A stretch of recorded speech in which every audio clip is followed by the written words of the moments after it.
it all together for you guys. So it is January 8th or 9th. Is today the 9th? I think. Yes. And we're at 55 degrees. Up, and we are live.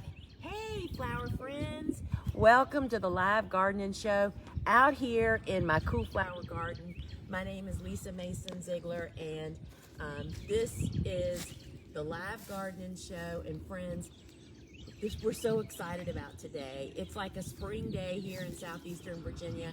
It's 55 degrees, the birds are singing, the sun is shining, and we have the cool flower garden that we are going to go through together. So if this is your first time meeting here, I've been a commercial flower farmer for the past 25 years, and I am now on a mission.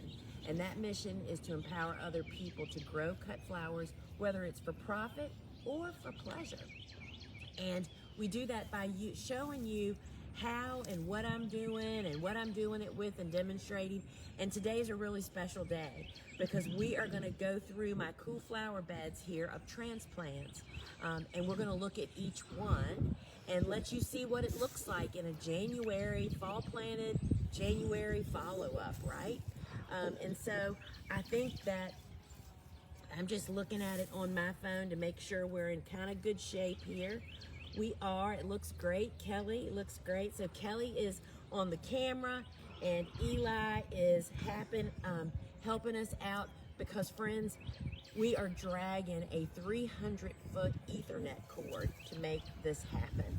So we are really happy about it. So let's just jump in to our cool flower beds, and let's go for it. So first up, we have our black-eyed Susan family, the Rudbeckias.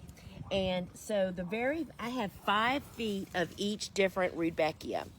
And this one is actually the Maya. And Maya is, why do I love her so much? Because this is why I wanted, wait a minute, let me get my phone back out. I wanted to see so I could see where I needed to hold this. Maya is the Rudbeckia that is a super double, y'all. She's a little bit shorter. She's probably about 24 inches, plenty tall enough. So Kelly, is this in the right spot, you think?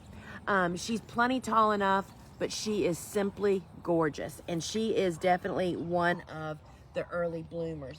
Now, next up, we have Goldilocks, which if you've been around with me very long, she looks a lot like Maya, but not quite as double. And her plants, you can see that they're just have a little bit different of a leaf shape, which doesn't really matter unless you're trying to identify them. But that's Maya. And then, so what you're looking at here in my garden is I have 5 feet of each variety planted. So next up, we have Sahara, which this is such a favorite of so many people. And it's got that mix of colors, bicolors, and different colors in. And look at the difference in the foliage. And see when there's less foliage, how weeds pop up. Y'all, I could stand here and whole weed until the cows came home. That's what we call whole weeding. But because there's not as much foliage on top, for whatever reason, that's when the weeds sprout. Just imagine if that Bio 360, that's the biodegradable film, wasn't here, that whole bed would be full of those weeds. All right, next up we have really one of my favorites. That is Prairie Sun. You know why she's a favorite? Look at the color, y'all. Light and bright, and it goes with everything. The green eye makes it just so much brighter, and that is a real favorite too. Oh gosh, y'all, I could just sit here and whole weed, and I actually just pulled out one of her leaves. She's in there. She's just not as big as these guys. So that is Prairie Sun. Prairie Sun is a really useful Rudbeckia for making bouquets because she's not so big and she's a bright color and she goes with everything. So look at the whoppers that are coming next. This is Denver Daisy. Look how big and healthy they are. Isn't it funny how they're all Rudbeckias? They all started in the same spot at the same time, and they are just looking so great. Now, Denver Daisy, see how it has this dark circle? And I wasn't so sure that I was gonna like that. Y'all, this is so beautiful in person. It's almost like velvet in the center. And you wanna know who loves this the most? The native bees. I don't know if it's because I can see them better or what the deal is, but this is one of our absolute favorites for the Rudbeckias. Do you want your pith helmet? No, I'm all right. Okay. All right, so this next one is Cherry Brandy, and she's kind of like Sahara where it's got some darker color. So you don't want to grow a boatload of this because, you know, it's just not as useful. But to have a little bit to put a stick in each bouquet, you will really love it. And again, I love that it's a two-tone. And these plants are kind of like that other one that we were looking at. See where when the plants aren't as big and filling out, how that's chickweed and that's henbit. Both actually cool season hardy annuals, y'all, but they're undesirables. And when your plant doesn't fill out the hole, the weeds will sprout, right? Okay, so now, next, we have good old Indian Summer. And Indian Summer is the very first Rudbeckia I ever grew. The blooms are like this big, y'all. And look how happy and healthy those plants are. And that is one of the strong reseeders. Not all of these Rudbeckias reseed as plentifully as this one does. We really, really love that one. So let's see what we have. Y'all, this next one. Now, if you have a garden that you sustain a lot of damage on the petals of your Rudbeckia from bugs chewing on it, and so this Rudbeckia, look how the blooms, the petals are fluted. So there's really, the bugs just kind of leave cucumber beetles, grasshoppers, and all those guys. Chimney is beautiful. She is multicolored when you see them, but all of the petals are just kind of funky, and people love them. This is one Rudbeckia that is really cool by itself, just in a vase, right? And I think that is our last Rudbeckia. Now we're moving into another family that I absolutely love, and that is the pincushion scabiosus. So this is the triple berry mix. And so you can see these plants have really come through winter well. And you can see some weeds. There's a chickweed that's sneaking in. I mean, Bobo is going to have the time of her life coming out here and weeding. I mean, it's so satisfying, right? There's so few weeds when you use the biodegradable film that you want to actually pull the weeds. So the triple berry has 3 colors in it. It has the black, the red, and then there's that pinky red. And it's just really a nice mix. If you don't want to grow all the individual colors, this is kind of a jewel color one. And these guys, because they were fall planted, but all the ones that we've looked at so far are candidates for very early spring planting, right? All right, so that's triple berry. Then we have right here, this is blue cockadee. You want to show them here? This is the blue, which I think is probably the most popular. I mean, who doesn't want a blue flower any time of the year, right? And so that is the blue. And you can look here and see that they have just really come through the winter. I mean, we've been down in the teens. They, of course, have been row covered. But you can see the winter weeds that just sneak in here. And that is where having your soil covered really pays off. And so the blue is always a favorite. When I was selling commercially, this was always the #1 color to sell to our commercial customers. But look at this color, y'all. This is buttercream. It's called Fata Morgan. I mean, what a bad name, Fata, right? But it's a great buttercream color and absolutely love it. And I often use pincushion flower when it's really in that pincushiony stage, when it's like an early bud. Because I grow so much of it and it does so well, that I like starting to cut it earlier in its season so that I can spread out the harvest, right? So Fata Morgan is a great color. And then here's the one that if you can get Scabby to hang on until the end of June, which if you harvest it and make it happy, you can. What a great flower for 4th of July. This is Scabiosis Pincushion Fire King. And it is just such a great color. Totally love that one. And you know, it's just interesting, Kelly, if you just want to pan the scabbies, all of these are Scabiosis, and these look pretty more uniform than our Rudbeckia family did, you know? So this here, I believe is, let's see what's next. Nope, not that one. Wait a minute, y'all, I'm just finding my place. How many more do we have? All right, so here, this is the Fire King. And look how pretty those plants are. You can see just a little bit of damage here, and that's cold damage. And, but they'll bounce back, right? oh yeah, they'll regrow. I don't ever deliver a verdict on a cool flower during winter until spring comes, because sometimes I'm very surprised. I would never pull any, I mean, unless it is obviously didn't germinate or it's dead, but I just leave things and let spring come. So next up, and they look a little different, they're both Scabiosises. So that's what we were just looking at, the pincushion. This plant, which is a little bit greener, lighter green, the leaf looks a little different. That is the pincushion ping pong. This is the one that we grow for that awesome seed head. You don't grow it for the bloom. It's what comes after the bloom, and that is ping pong. And they do really, really well too. It looks like we might have lost a couple. I would say that ping pong is a little bit more sensitive to the cold than the other scabbies, but they still made it through, right?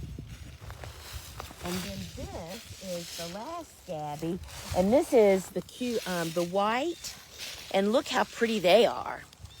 And it's just so interesting to me to see sometimes the variation in the leaf a little bit, but they are obviously healthy. And this is the white, and as I do with all light colored flowers, I really prefer to harvest them while they still have a green center. White flowers get dirtier quicker, and the buttons are just so pretty also to add to mixed bouquets. So that is the Scabby White. Now we're moving into one of the feverfews, and this one was actually planted later, because you're going to notice when we look at other feverfews how they're so much bigger than this. This guy got planted late. This is one of my favorites. This is Virgo. I like this one because it has a tight head. And I actually cut this one even before it shows color to use it for green filler if we need it. So Virgo feverfew, and these feverfews are great for very early spring planting. So here they are.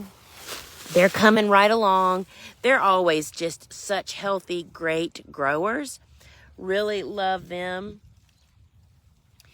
And then the next one, this is our carnations. So these are heirloom French carnations. They're called Chabad, and they don't get really big like the carnations you buy maybe or see the florist using. They're smaller. They're great colors, right? But they also have a spicy fragrance. That's why we love them. We love just tucking in a couple into a spring bouquet, more just to use them for fragrance than anything else. So that is really good. And this is what they look like. And so their foliage is a little bit different than the others. This is dianthus, and you can see here that there's a little dead piece. And, you know, yes, I could cut that off, but I just leave the plants alone at this time of year. And so that is the carnation. And now, my friends, we're going to look at the snapdragons. And the snaps are beautiful. And so I have, what we've tried to do, or Bobo did, is she planted the pinched ones on one side of the bed and the unpinched on the other. So we'll get a really good look at what that means. So the first one is the Rocket Snap, which is an old heirloom. It's the standard in the cut flower industry. I really love this one. It is the first snapdragon I ever grew. So let's take a look at this. All right. So this side was pinched, and that side over there was not pinched. Move up just a little bit there. Tilt there to get those. There you go. There. So can y'all see that? Look how bushy those plants are. They were not pinched. These were pinched, and there's just less central growth. And so the pinched ones will start branching earlier. The unpinched ones will bloom first because the central stem was not removed, right? So that's Rocket. Let's see who we have next here. And then, Madam Butterfly, y'all. Isn't she beautiful? Look at the double, kind of ruffly looking center. There's another petal in the center instead of them being closed. And this is her down here. And again, these were pinched, and those over there were not pinched. And I'd be willing to say this is the best looking stand of snaps I have had in a couple of years. Aren't they beautiful? They're amazing. They are so, and you can see that they need a little whole weeding. Bobo and I adore whole weeding this time of the year. It just makes it so enjoyable. All right, let's see who's next. The first snap to bloom, that'll be the Chantilly. And what's different about her is that it's an open bloom. It doesn't have the little chin tuck and no ruffle in the middle, but look at the colors. They're very different colors than what we see in the other snaps. First, this is a group 1, which means it's the first ones to bloom for us.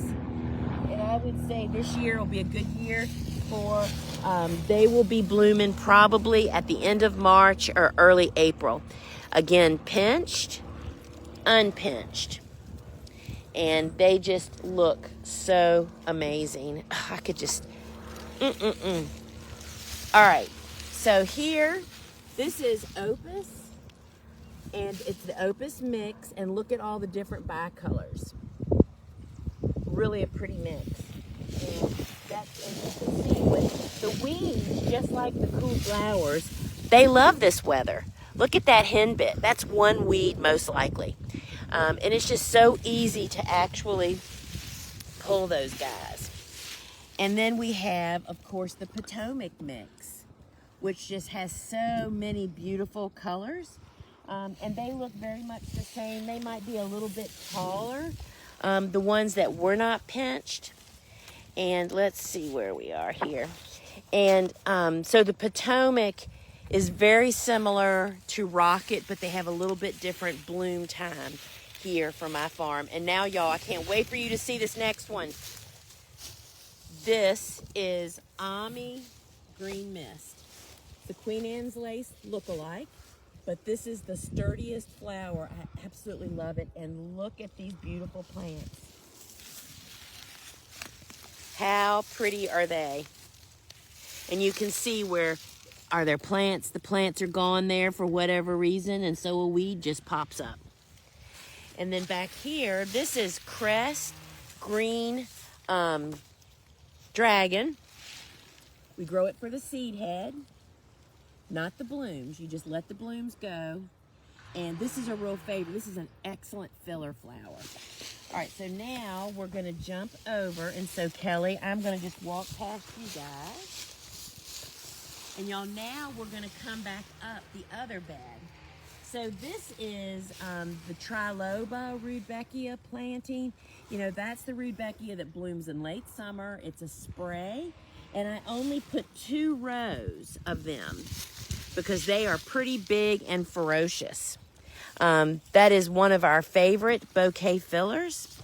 And then next, another one that I only do 2 rows of. This is Helenium. And I don't have the card for that one to show you, but you can see it in the app. This is another great filler flower. And they get tall, and both Triloba, Rudbeckia, and the Helenium are late summer, early fall bloomers. And they are robust because they were fall planted, right? All right, let's look at some Sweet William.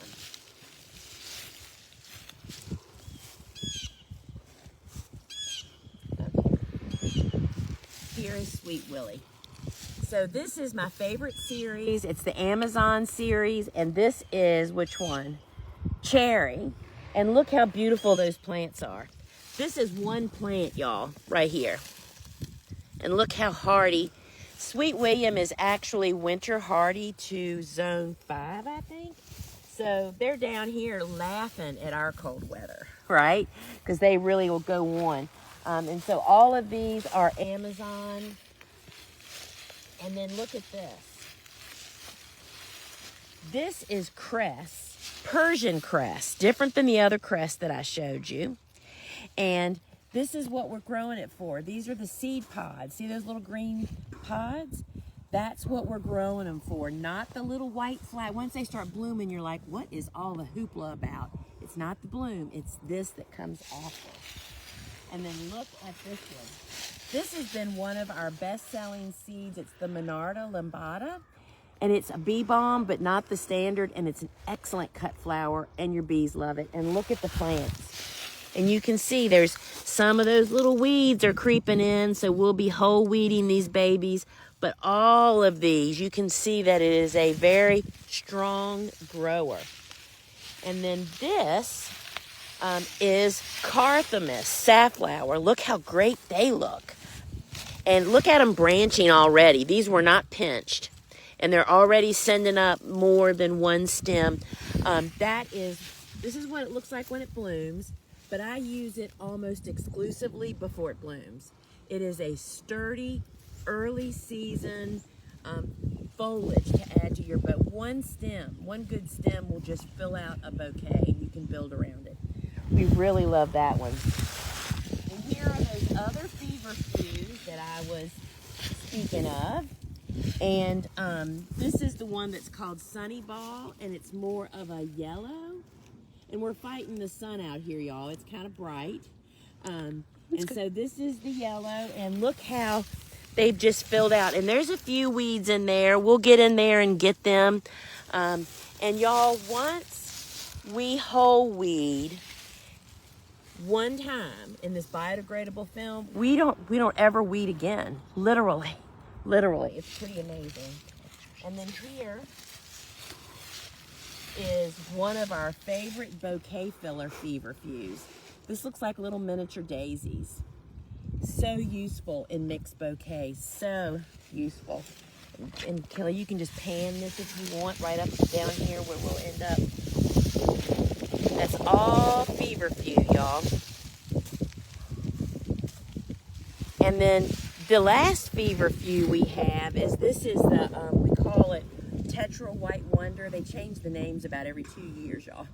This is the white double, which I don't find it as useful as the single, but it's still so nice to have, right?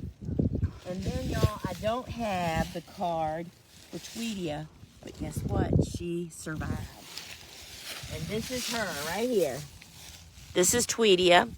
And Tweedia is actually a vine, and so they aren't very aggressive growers of filling out. So they really benefit from being in the biodegradable film. And we're kind of still experimenting which is best, fall or very early spring growing. But I'm telling you, I'm pulling for fall because we have a great survival rate here. So this is calendula pot marigolds. And look how well they came through the winter. I feel like that's our first flower a lot of times. Yeah, it is. It is the very first one to bloom on our farm.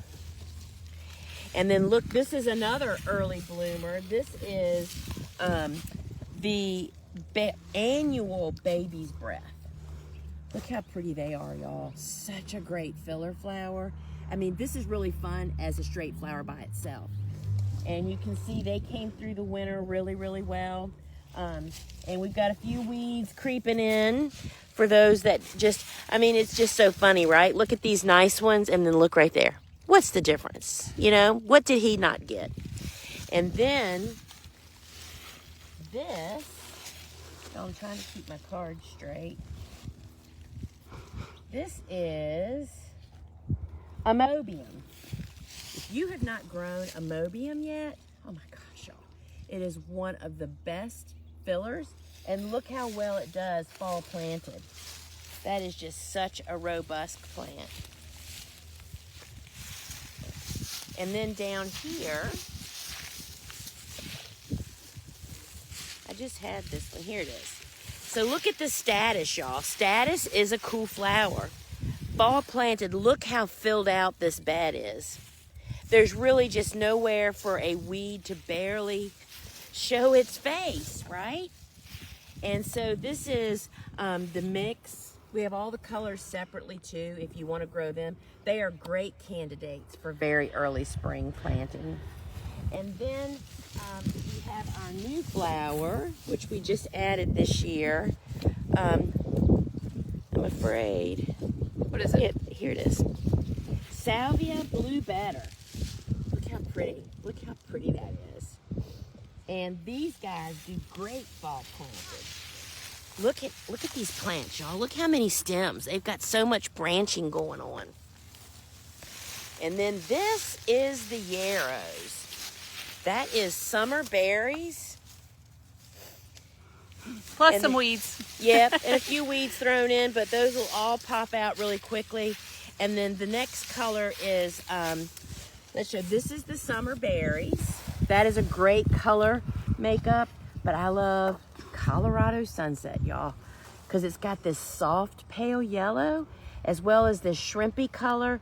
Love the Colorado Sunset. And my friends, these are the Billy Balls.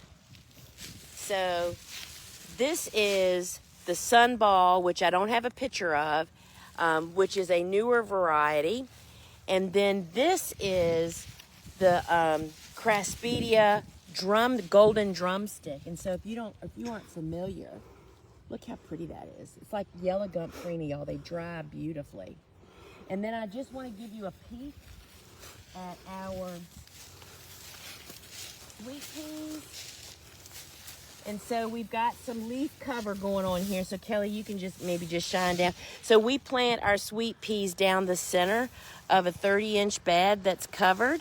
And they are just coming through like champs. So once spring comes, we don't trellis our sweet peas until like we're in March. And when we go inside, I'm going to share about do not let your great garden get away from you before you actually install flower support netting. It happens to me in sunflower every year, and this year I have vowed to not let that happen. So now, what do y'all think? How beautiful is this cool flower garden? So let's talk about what are these white things? And the hoops and the anchor bags. Yeah. So how did we get through these? You can stay there. How did we get through these crazy, 15 degrees tonight, 50 degree tomorrow? It's lightweight row cover, y'all. I use I don't plant any cool flowers in my garden in fall that aren't winter hardy in my garden. So I don't use row cover for cold.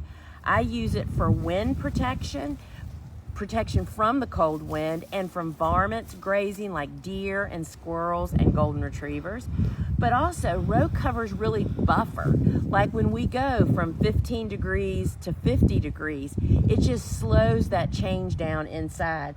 So for cool flowers, because they're planted in the biodegradable film with the black side up for fall planted beds, and we use hoops and lightweight row cover, y'all, when the covers are up, it is like a little Club Med underneath there, just blocking the wind. You just can't imagine how much that helps your plants.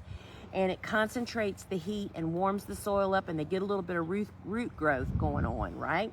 I use the hoops because you can use row cover for more of an extended period of time when they aren't laying directly on the plant. So for me, the combination of biodegradable film with black side up, using hoops with lightweight row cover, just helps my cool flowers come out of winter in better shape. It's the difference between you, like on a day like today, it's nice out here, but if I didn't have this jacket on, it's just windy enough that I'd be uncomfortable. Well, that's what happens to your cool flowers. And we even put a double row cover on this year because of our extreme swings. So let's take a walk. Now we have to walk this inside, y'all. Yeah, well, let me ask one question. How long are these beds? These beds are 95 feet long, and we have 5 feet of each different flower that we went through. Okay. All right, so let's go inside. Without anybody falling down. All right. So I see some row cover here, some cover crop here. What kind of cover crop do we have? That's crimson clover, and that also was fall planted. All right, so we're going through the hardening off area. Hardening off area, yeah.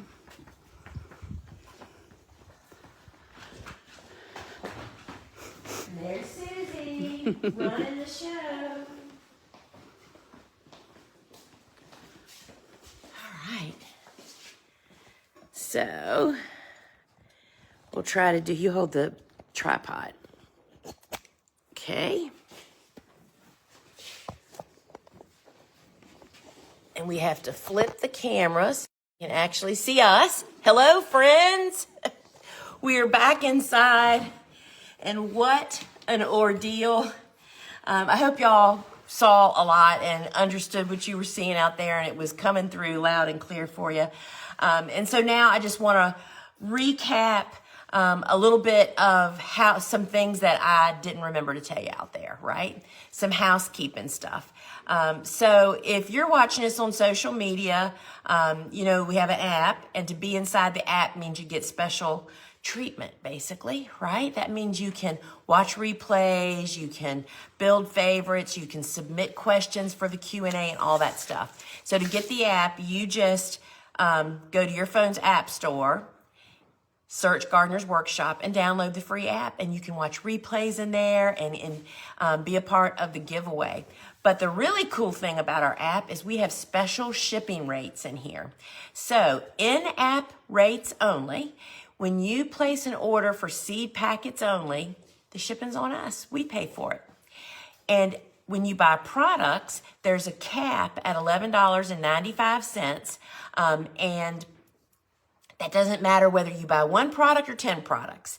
And we do ship to all 50 of the United States. And just remember, these special shipping offers are only available here inside the app.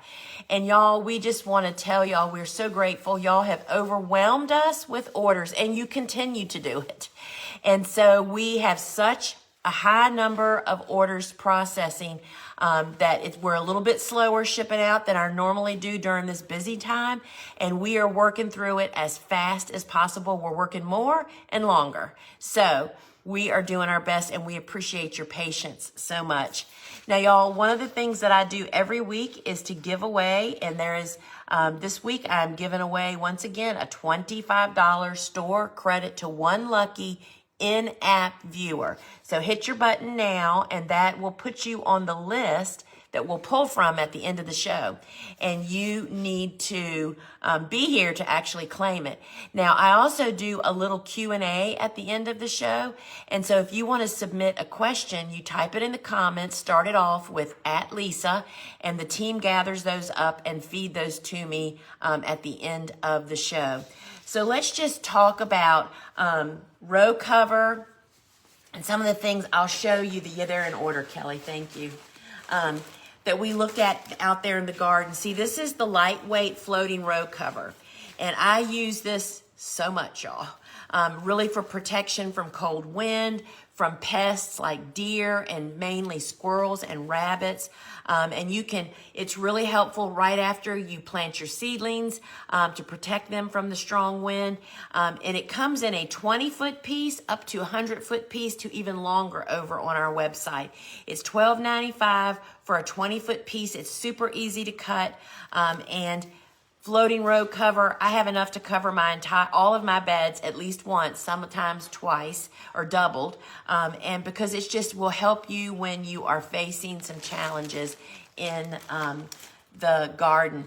And also the hoops that you saw me having out there, those wire pre-arched hoops, are available over on our website, thegardenersworkshop.com. They're not available here in the app. And I will tell you that hoops are just like anchor bags. You never have enough. Once you figure out all the things you can use them for, it just is amazing. Now, when I want to protect particularly cool flowers from wind, maybe varmints, but I don't want to overheat them like when I first plant them out in fall. I have learned that using insect netting, it looks like row cover, but it's not, y'all. It's more durable. It's stretchy like a pair of pantyhose. I lay this on hoops just like the row cover. It's 6.5 feet wide. It's the same. And I love using this when the weather is warmer, but my plants need protection, or my seeds that I've just sown needs protection. So there's a 20-foot piece, and it is $33.95, and you will find so many uses for this, y'all. And again, it's stretchy like a pair of pantyhose, so it is so easy to use, and we use the anchor bags just like I do on the row cover. So insect netting is really valuable. And then here are those bags that you saw laying around my garden before they got gravel in them. I use gravel. You can use sand or soil. And 15 pounds is like the magic number that really holds down row covers even in blistery wind. We have raging wind here all year round. And so these are $10.95 for a 10-pack, but you can also get larger packs available. I use these also to hold down silage tarps. This is the one that you'll never have enough of. And they degrade with light over a couple of years, and I just rebag them. When I start seeing a bag start to break down, I just drop it inside of another bag. That way it's so easy, y'all, and it works great. So here's that biodegradable film that you saw out in my garden. It has a dark side and a light side. When I make fall and winter beds, dark side is up. When the heat starts heating up in the afternoons, I make beds with the light side up. It's so easy, y'all. You can just poke your finger through it if you wanted to. It's 48 inches wide. That's for up to a 36-inch wide bed. It comes in 20-foot and longer lengths. It's $14.95. And it's biodegradable. You can mulch directly on top of it if you don't like the look. But as you saw out in my garden, once the plants start growing, you don't even see it anymore. It has done its work. Love this stuff. Now, I mentioned out there, don't let your cool flower garden get away from you. We are netting our snaps soon because without this suspended top of them for them to grow up through, all it takes is one rainstorm to lay those tall stems right down. Don't wait. Now, you have to wait till your row covers come off to do this. That's the dance we do. Like the end of February, early March is when this goes on. It's plastic. It's easy to cut. It's reusable from year to year. Comes in a 20-foot piece and larger. It's $11.95, and this will keep your flowers tall and straight. And so y'all, I don't know if you noticed, I've already taken it off. I just pulled it off. Here is my pouch and shears. This is actually my sister's pouch and shear. This is what they look like new. We just don't go out without them. You know, for all the work that we do, I find that these shears are lighter weight, easier on hands when you're cutting for hours, 2 or 3 days a week. They really make out. And I believe it's there's a little bit of a discount. It's $57.95 when you buy these together, but you can purchase them separately here in the app, and we would be lost without those. All right, so I want to show you my favorite way to start seeds. and that is with soil blocking. And, you know, very early spring planting is where we're at right now, or starting the seeds for planting and our very early spring window of time. And so we just completed, literally yesterday, Bobo finished up our last, and I thought I would make some blocks. You know, I use the small blocker almost exclusively. Only when the seed's too big do I use, let me just have a little shot of that. Always want more water. And I do use a potato masher to incorporate the water in the soil, and I'm just gonna make a little one here in the middle so I can make my blocks. Now this is blocking mix, and you hold the soil blocker on the stationary bar, and I push it down into the mix twice. That makes sure that the chambers are just nice and full. We're striking it off. And we use trays with no drainage holes, which means you can do this anywhere in your home, y'all. You place the tool on the tray and then just give it a squeeze, and just that quick, we just made 20 little containers that are ready to receive seeds. You can take that away, Kelly. Yes, thank you. All right, so first off, look at these. This is cress, which you just saw his brothers and sisters planted out there in the garden. This is 40 of those little 3/4 inch blocks. Look how healthy and happy they are. 40 on like a 5.5 by 7.5 tray. Pretty amazing. And so the way we sow the seeds is we always read the instructions on the seed packet. It tells us, do you cover the seed with soil or not? Which is key to make the seeds actually germinate. So, thought I left some in here. Oh, I'm shooting seeds now, y'all. All right, so this is Clarkia, better known as Godicia. They keep changing the name. So we just sowed this. And so this is our little aluminum seed pan. Wet the toothpick with a little saliva. Saliva is definitely stickier than water. And so a seed has jumped on the end of my toothpick. And to sow the seed on the surface, I am literally firmly placing it on the surface. I'm not pushing it deep. I'm not trying to cover it up. I'm just firmly seeding it in the soil, because the seed just has to make good contact with the soil. And when you don't have any static electricity in your pan, and you have moist soil blocks, to get it off your toothpick, it goes pretty dadgum quick, y'all. So that's how I sow surface sown seeds. Now, how can you get started doing that? And that's where our soil block maker kit, which is, ding, ding, ding, deal of the day, y'all, 20% off. Now, keep in mind that this kit is already discounted 19% by making it a kit. And now you're getting another 20% off. So it's normally $89.87, and through Sunday at 8 a.m. Eastern Time, it is only $71.90. And this is going to get you started soil blocking. So it comes with the blocker. These are made in England, and we import them.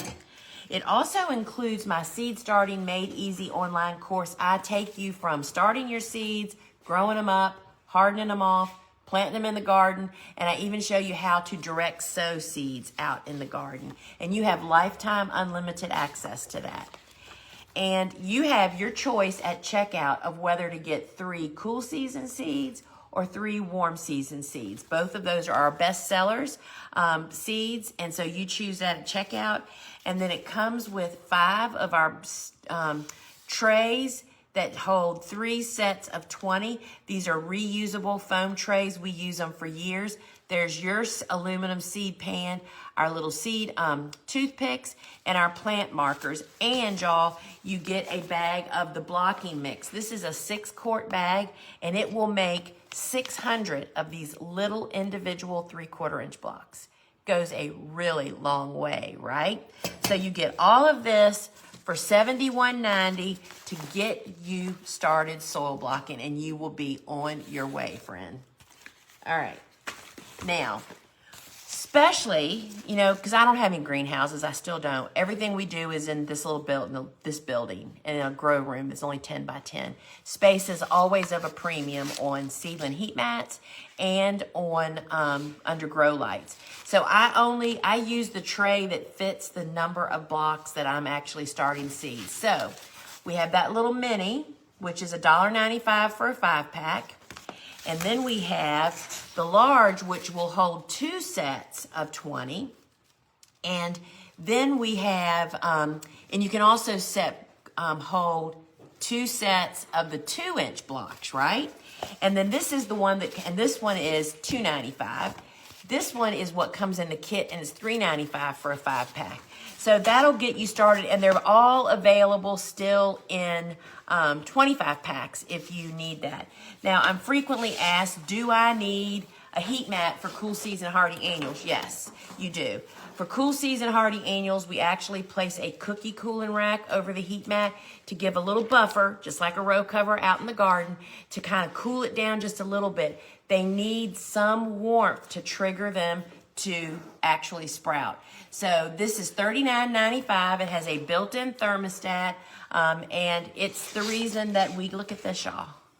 This is stock. That was, what did I say? 3 days. 3 days. On the 6th. Today's the 9th.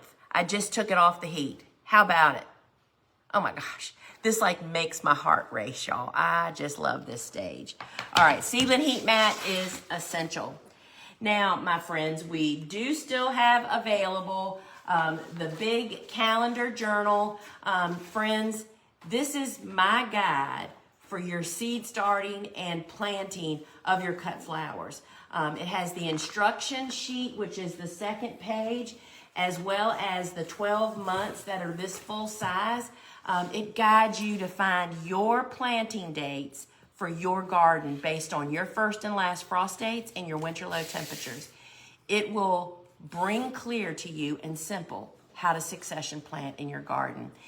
It just really will guide you. This is what happened to me like 15 years ago, and it just made it all come clear, right? So this is $39.95, and when my last page is my tips on how I think you should, how I write on this. And I do it in a way that I can look back at it every year, and I create this journal from my garden and my farm that is pretty unbelievable. $39.95, and it's in any year, which means you write in the dates, and you will not be sorry. All right, now, Cut Flower Handbook. I have to tell y'all, we sold out of the spiral handbooks. Y'all blew us away on that. But of course, we still have the original version with a regular spine. This book is $30. You can buy it separately, but we have paired it with our cut flower seed collection. This comes with 6 of the workhorses here on our farm, includes a little suggested diagram. And when you buy the book from us, you actually get a PDF download of the 6 flowers that we couldn't fit in the book, right? So both of these together are $54.10, which is a savings. And this would get you started, or this is an awesome Valentine's. I'm just thinking out loud to myself, a Valentine's or even a Mother's Day gift, y'all. This would be amazing, right? And then we have my book, Vegetables Love Flowers. This really is not about vegetables, y'all. It's about vegetables love growing in the presence of flowers and how you can do it with a cutting garden. This also comes with a free book study, a video book study, and it also is more about my style of gardening. It's $25.95, and I would love to sign one of those for you also. And then, of course, we have the book that started it all, Cool Flowers. This is the first step if you're just learning about cool season hardy annuals. All those flowers you just saw out in my garden, if you're like, what the heck? This is the book you start with, right? And it also comes with a video book study when you buy it from us. It's $22.95. And then we've also paired it up with the Cool Season Hardy Annual Seed Collection. This is 6 Cool Season Hardy Annuals, has a little suggested diagram, and This will get you started. And again, what a great little gift. 47, 41 of both of these together. And just to kickstart somebody to get them going in their garden. And friends, we even have paired all three of my books together for the trio for $71.01. Would love to sign a book for you. And you know, it'll just jumpstart your garden just to have. This is the time of the year where you really need to sink in and gain knowledge, right? Now, I don't know about you. I grow veggies, but that's not the first seed in my growing world, right? So I find that our vegetable garden planner, which is a slide rule, y'all, has a spring side and a fall side. You move it to, see that red line right there? You move that to your actual frost date, which is across the top here. And it tells you when to start, when to plant stuff out. But you know what I love even more? On the other side, the fall side, it like tells you the last time you can plant something. Like I learned that I can plant tomatoes up until July 15th and still get tomatoes, right? So this little booger, oh, deal of the day. This is normally already a deal for $6.95. It is on sale for $5.56. If you grow vegetables or you have anybody, there is one page of instructions that I highly recommend you read. You will learn. This is a powerful little tool, but you won't figure all the extras out until you read the instructions. I know this because I did it firsthand. So you will love that.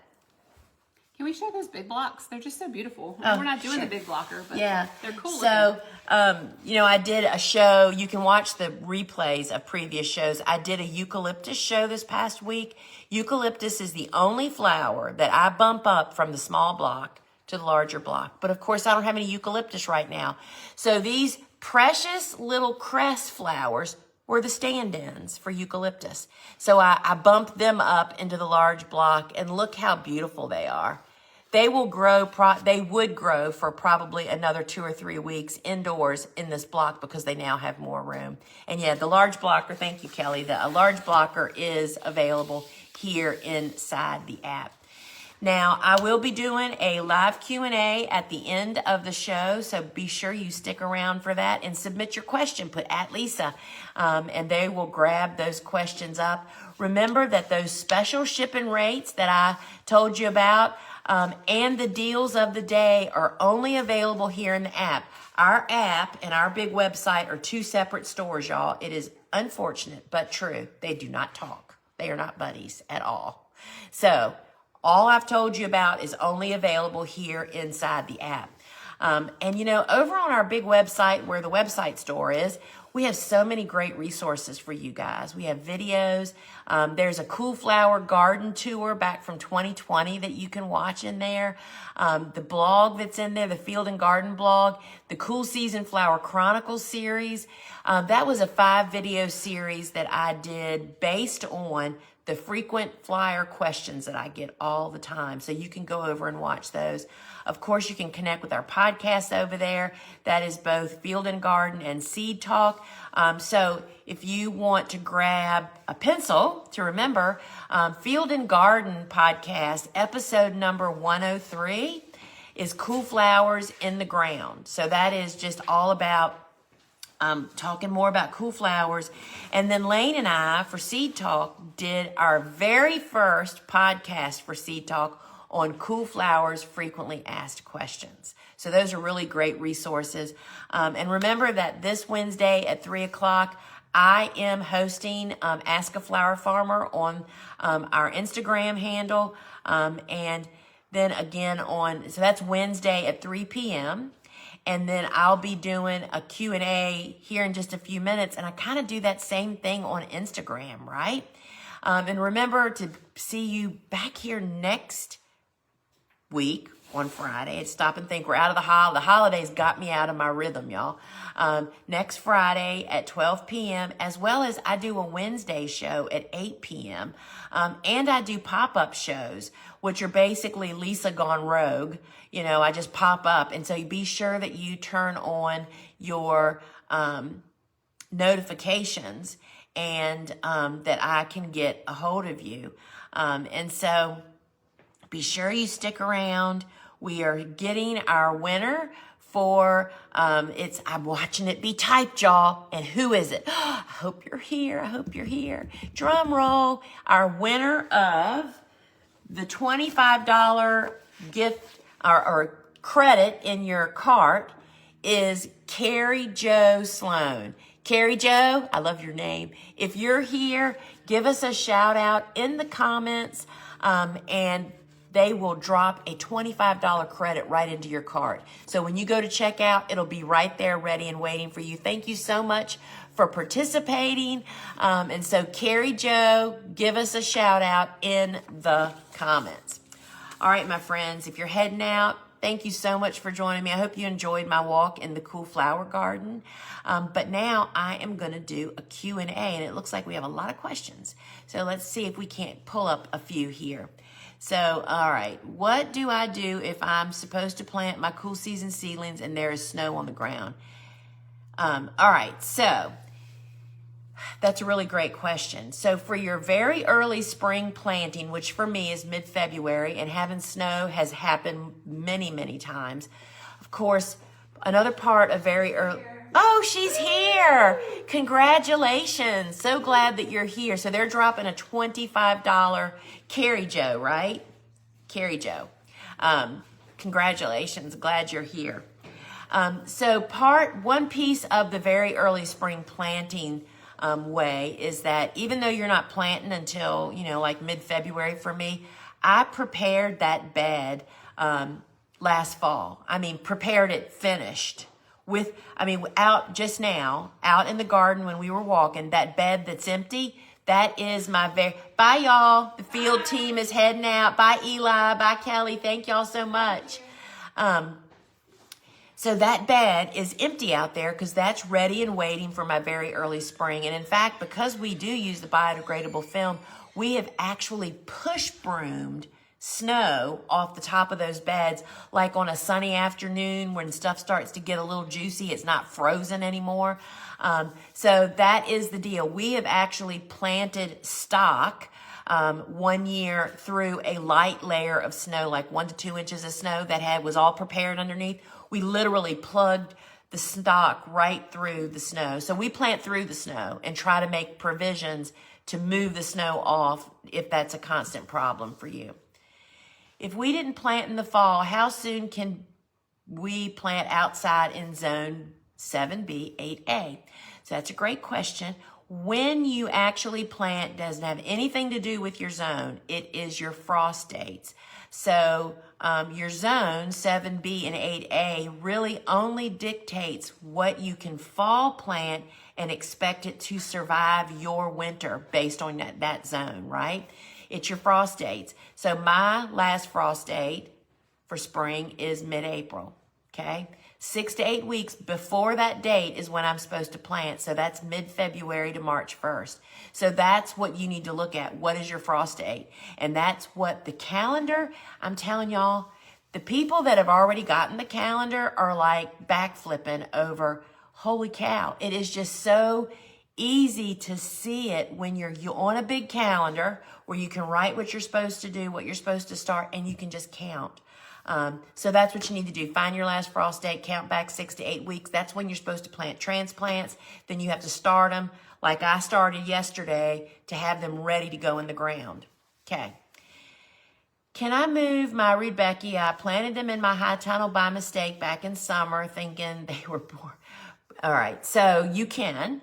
And I would say if your ground is not frozen, and if it's a mild winter like we tend to have here where it gets deep cold, but it doesn't stay deep cold, yes, you can lift them and move them. Know that moving them or later in the season will really interrupt when they bloom and how they won't be established again, right? They'll still be unestablished. So yes, you can, or just start new ones. Some plants are just easy to start over. No, I do not pinch Rudbeckias. Rudbeckia does not have a central stem. It's just leaves, right? Calendar is good for any zone. And the calendar, that's the thing about the calendar, that we keep really trying to get the message out. It is for any zone, anywhere, because you base it on your frost dates. There's equations in there, simple two-step equations, y'all, of putting in your first and last frost dates and winter low temperature on each of the 9 different planting windows, and you find your planting window. Doesn't matter where you live in the world.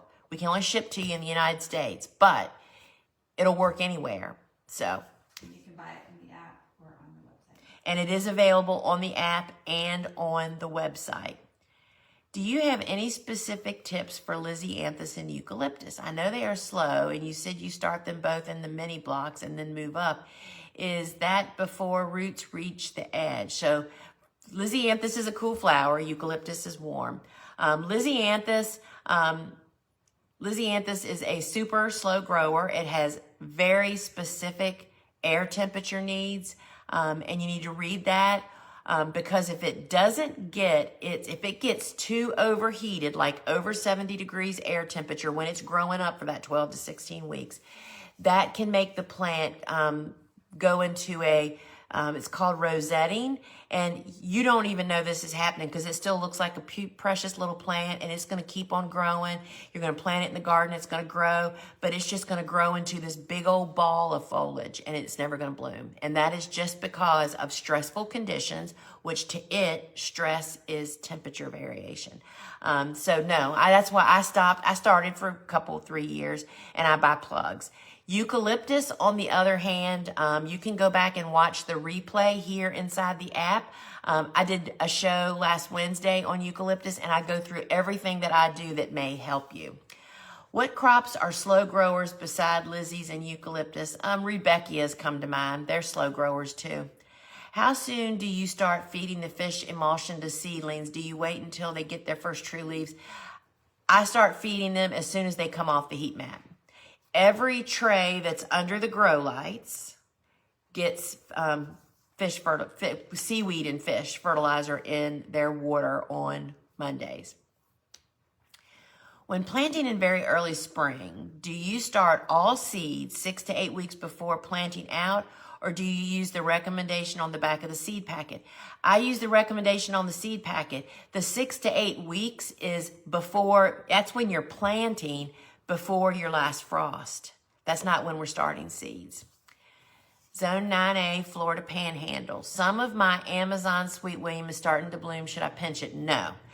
Pinching stuff in winter when it's trying to grow and do things just encourages it to grow more. So unless it's getting really, really tall, I would just ignore it because you're going to actually encourage it to do more of that behavior by doing it. Is there a specific type of Lisianthus you would recommend for a hot and humid climate 9A? So I talk about this, I think, in the Cut Flower Handbook. Lisianthus is a cool flower, and there's different groups, and it can be fall planted. For sure, you should be fall planting Lisianthus where you are. And perhaps Lisianthus is a perfect one to grow in Florida because Lisianthus likes a cool start and a hot finish. It blooms here when it's 100 degrees in the middle of summer. So I would say all groups are good for you, but yeah, fall planting would definitely be beneficial. Did I see some lupins mixed in the cool flower garden? Oh, you old sharp-eyed person. Yes, lupins is a new test cool flower. I actually grew it like 20 years ago. And I'll use the direct seeded beds, which we didn't see those yet. I really have a stand of lupins. And yes, you'll be hearing more about those, and we'll have seed available. And does Triloba rudbeckia reseed? Holy cow, yes. It is a strong reseeder. That's how we started our habitat islands here on my farm. But it is an amazing bouquet filler. And when we were making hundreds of bouquets every week for supermarkets, it saved us. And so, yes, but no, if you don't cut it clean, all the blooms off, it's going to reseed. What would cause yarrow not to bloom? Fertilizer. Yarrow does not, we don't fertilize it at all. I mean, it gets planted into a bed that's prepared, but we use only organic fertilizers, which basically means it does more feeding the soil, and the soil then takes care of our plants. But if you use synthetic fertilizers, 10-10-10, the blue stuff, or pellets, that'll make yarrow and cosmos just grow a lot of vegetation and no blooms. How do you terminate clover? Cover crop. There's a lot of different ways you can do it. Depends on your style of gardening and how fast you need the spot. You can mow it, cover it with a silage tarp. You can just till it. You can plow it. And I've done all different ways. It just depends on what needs to come next in my garden. Will sweet peas die back if there's a frost? No, and not covered. What is the lowest temperature they can handle without dying if not covered? If you're in zone 8, it's not in your zone. I'd have to look in the Cut Flower Handbook. I have the Cut Flower Handbook, because it's an international book, has temperatures, not zones. And it tells you right in there it's survival, but 8 is good to go. And also I will say that if your plants are not planted on time to be well established, when they have to face cold temperatures, that can be a problem. What were the measurements of the cool flower beds? They're 95 feet long, I think. I don't think they're 100. I think they're 95 feet long, and I planted 5 feet of everything that's in there, or Bobo did. Do you ever have to water your overwintered cool flowers? If so, how do you do it? No, we don't water over the winter. Cool flowers are watered at planting time, and then typically we are wet enough through the winter and it doesn't dry out. We typically never water, and we rarely even water in the spring because we get so much rain here. I want to plant an all blue garden. Can you suggest plants for each season? You really have to look through the Cut Flower Handbook. There's a few, but that's a limited number. There's warm and cool both that would, I don't know about a whole garden, but you could certainly have some. Can I leave mosquito bits in the watering can when I refill the water, or should I use a separate watering can for those days? Wondering if it would be detrimental. No. The BT, you could literally use the BT every day and you'll be fine, so you're good. Do you keep the leaf mulch in your rows all year round? No, our gardens are torn down, and the gardens that we were in are conventional, meaning, once Cool Flowers is done, we take the netting off, pull the irrigation tape up, and that's all tilled in, and we build again. That is the most efficient, quickest, and easiest way, and the best weed control ever. My germination chamber is actually in flower farming school. We have a video showing you how we built it, the supply list, and everything. How to water seedlings seems difficult to determine if they have enough water. There's actually videos in the resource section of our website. If you go to thegardenersworkshop.com, across the top, I think it says resources, hit that, and I think it's all things soil blocking. There's a bunch of videos in there, and one of them is water and soil blocks. And I just posted on social several days ago about showing me watering my soil blocks. I forgot to pinch all my cool flowers planted the end of November. They look amazing. Should I pinch them now? Nope, I wouldn't pinch them. I don't pinch in cold weather. It's like you want to pinch when they're actively growing. So if you're going to pinch, I would wait until stuff starts to regrow, like in March or something. I planted Triloba rudbeckia last January and got 5 or 6 feet fall plant, but they bloomed too early to use in my fall bouquets. Can I plant it in February and delay blooming? No, they bloom when they bloom. I haven't looked it up, but I would guess it's probably day length. Rudbeckia is day length sensitive, and they don't bloom in the fall. That's why we'd love to have all those rudbeckias in the fall, but it just doesn't work that way. I have some really old seed packets. How many years back is it okay to try? There's no way to know that. Your conditions you stored it in and what seed. A germination test, which if you just put that in a search engine, how do I germinate test, whatever the name of the seed is, and it'll tell you. My friends, I'm going to go spend some quality time with my seedlings, my stock, and now is the time to strike, y'all. Get on starting your seeds in the next couple of weeks. You do not want to plant very early spring plantings late, because then they don't have enough time, enough runway to get established and get in the ground before they have to start blooming. And if you do plant late, write it on your calendar so that you'll remember why they don't grow as tall, aren't as abundant, and aren't as disease and pest resistant as if you had planted them on time. All right, my friends, get a calendar while you can. I think I told you the spiral cut flower handbooks are sold out. and we were overwhelmed. We don't know when we'll be able to get those back again, but y'all will be the first to know. And I don't want to be saying that about the calendar. So hop to it, y'all, if you want one. Till we meet again.